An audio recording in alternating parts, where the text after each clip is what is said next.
ഹരേ കൃഷ്ണ. ഗർഗഭാഗവതം അധ്യായം 14. വെങ്കിട ദ്രാവിഡ ദേശ വിജയം.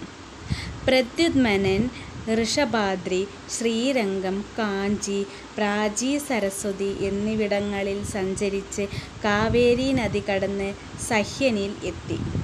സൈന്യത്തോടു കൂടി അവിടെ താമസിച്ചു. ആ അവസരത്തിൽ അദ്ദേഹം യാദൃച്ഛികമായി ദത്താത്രേയൻ എന്ന ഭഗവദവതാരമൂർത്തിയായ അവധൂതനെ കാണാനിടയായി.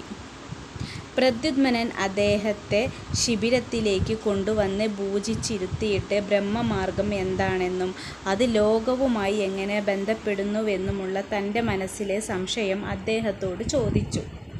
അദ്ദേഹത്തിൻ്റെ മറുപടി ഇങ്ങനെയായിരുന്നു: വസ്തു കാണപ്പെട്ടു കഴിഞ്ഞാൽ വിളക്കിൻ്റെ ഉപയോഗം ഇല്ലാത്തതുപോലെ വ്യക്തിക്ക് പരമാനന്ദം ലഭിച്ചു കഴിഞ്ഞാൽ ലോകം കൊണ്ട് പ്രയോജനമില്ല. പരബ്രഹ്മത്തെ അറിയുന്നത് വരെ മാത്രമാണ് ഈ ജഗത്തിൻ്റെ പ്രയോജനം. കണ്ണാടിയിൽ കാണുന്ന പ്രതിബിംബത്തിൽ നിന്ന് ശരീരം ഭിന്നമായിരിക്കുന്നത് പോലെ പ്രകൃതിയിൽ പ്രതിഫലിച്ച് കാണുന്നത് ജീവാത്മാവാണെങ്കിലും ജ്ഞാനോദയത്തിൽ അതിനതീതമായ പരമാത്മാവ് ലഭ്യമാകുന്നു. സൂര്യോദയത്തിൽ വസ്തുക്കൾ കണ്ണിലൂടെ കാണുന്നത് പോലെ ജ്ഞാനോദയത്തിൽ ബ്രഹ്മതത്വം ജീവന് ദൃശ്യമാകുന്നു. അതു കേട്ട് ഗ്രഹിച്ച് പ്രദ്യുമ്നൻ ദ്രാവിഡദേശത്തേക്കുള്ള വൈകുണ്ഠാദ്രിയിലേക്ക് സൈന്യസമേതം യാത്ര തിരിച്ചു. സത്യവാദിയും ധർമ്മജ്ഞനുമായ ദ്രാവിഡേശൻ എന്ന രാജർഷി ഭക്തിപൂർവം പ്രദ്യുമ്നനെ സ്വീകരിച്ച് അനന്തരം പ്രദ്യുമ്നൻ ശ്രീശൈലത്തിൽ സുബ്രഹ്മണ്യനെ ദർശിച്ച് പമ്പാസരസിൻ്റെ തീരത്തെത്തി. ഗോദാവരിയും ഭീമരതിയും കടന്ന് തീർത്ഥങ്ങളിൽ സ്നാനം ചെയ്ത് മഹേന്ദ്രഗിരിയിലെത്തി. പരശുരാമനെ വന്ദിച്ച് അവിടെ താമസിച്ചു. പരശുരാമൻ അവരെ സ്വീകരിച്ച് യോഗശക്തിയാൽ ഷഡ്രസപൂർണവും വിഭവസമൃദ്ധവുമായ ഭക്ഷണം നൽകി സൽക്കരിച്ചു. പ്രദ്യുമ്നൻ പരശുരാമനോട് വിഷ്ണുഭക്തന്മാരിൽ ആരോടാണ് ഏറ്റവും പ്രിയം എന്ന് ചോദിച്ചു. പ്രദ്യുമ്നനാണ് ചോദിക്കുന്നത് പരശുരാമൻ്റെ അടുത്ത്, വിഷ്ണുഭക്തന്മാരിൽ ആരോടാണ് ഏറ്റവും പ്രിയം? അതിനു മറുപടിയായി ഭഗവാൻ പരശുരാമൻ ഇങ്ങനെ പറഞ്ഞു: ദരിദ്രനും ഹരികഥാശ്രവണ തൽപരനും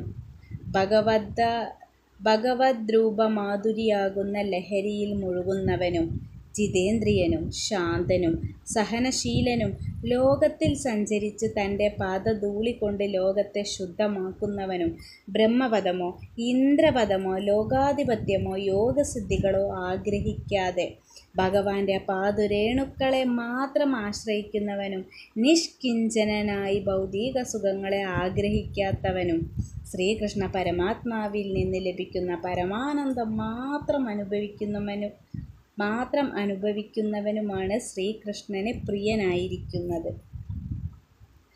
ഭഗവാന് ഭക്തനേക്കാൾ പ്രിയമുള്ളവനായി ശംഭുവോ വിരിഞ്ചനോ അതായത് ബ്രഹ്മാവോ ലക്ഷ്മിയോ സംകർഷണനോ ലക്ഷ്മീദേവിയോ ഒന്നും ഇല്ല.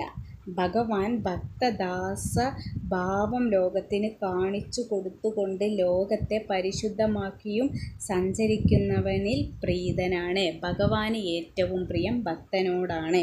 ഇത്രയും കേട്ട പ്രദ്യുമ്നൻ പരശുരാമനെ നമസ്കരിച്ച് യാത്രാനുമതി വാങ്ങി കിഴക്കോട്ട് യാത്ര ചെയ്ത് ഗംഗാസാഗര സംഗമ സ്ഥാനത്തെത്തി. ഹരേ കൃഷ്ണ.